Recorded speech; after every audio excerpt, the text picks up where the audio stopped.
Mr. President, we exercise our right of reply to one more attempt by the leader of Pakistan to tarnish the image of this august forum by bringing in matters internal to my country and going so far as to spew falsehoods on the world stage. While such statements deserve our collective contempt and sympathy for the mindset of the person who utters falsehood repeatedly, I am taking the floor to set the record straight. Regrettably, this is not the first time the leader of Pakistan has misused platforms provided by the UN to propagate false and malicious propaganda against my country, and seeking in vain to divert the world's attention from the sad state of his country, where terrorists enjoy free pass while the lives of ordinary people, especially those belonging to the minority communities, are turned upside down. Mr. President, member states are aware that Pakistan has an established history and policy of harboring, aiding, and actively supporting terrorists. This is a country which has been globally recognized as one openly supporting, training, financing, and arming terrorists as a matter of state policy. It holds the ignoble record of hosting the largest number of terrorists proscribed by the UN Security Council. Mr. President, we marked the solemn occasion of the 20th anniversary of the 9/11 terror attacks just a few days back.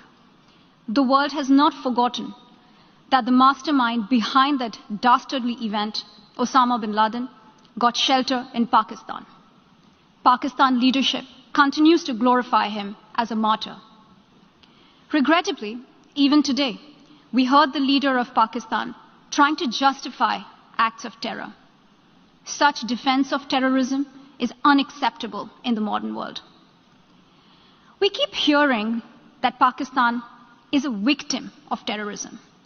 This is the country which is an arsonist disguising itself as a firefighter. Pakistan nurtures terrorists in their backyard in the hope that they will only harm their neighbors. Our region, in fact, the entire world, has suffered because of their policies. On the other hand, they are trying to cover up sectarian violence in their country as acts of terror.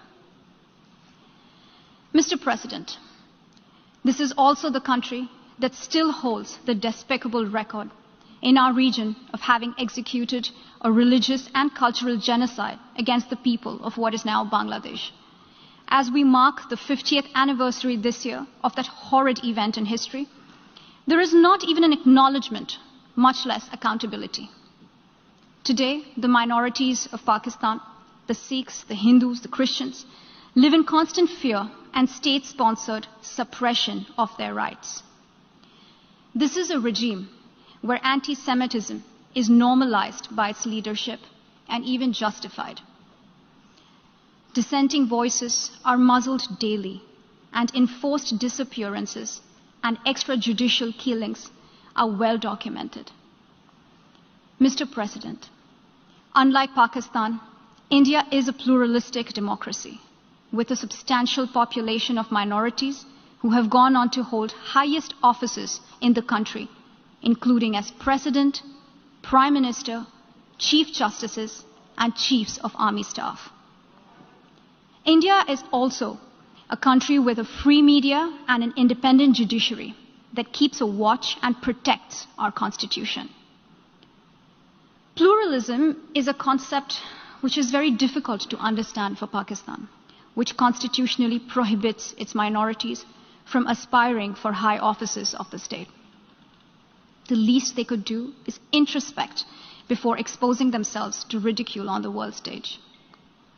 Finally, Mr. President, let me reiterate here that the entire Union territories of Jammu and Kashmir and Ladakh were, are, and will always be an integral and inalienable part of India. This includes the areas that are under the illegal occupation of Pakistan. We call upon Pakistan to immediately vacate all areas under its illegal occupation. Mr. President, Allow me to be categorical about India's position. We desire normal relations with all our neighbors, including Pakistan.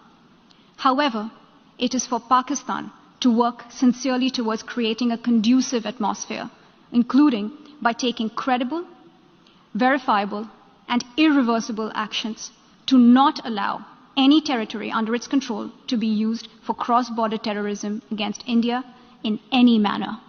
I thank you, Mr. President.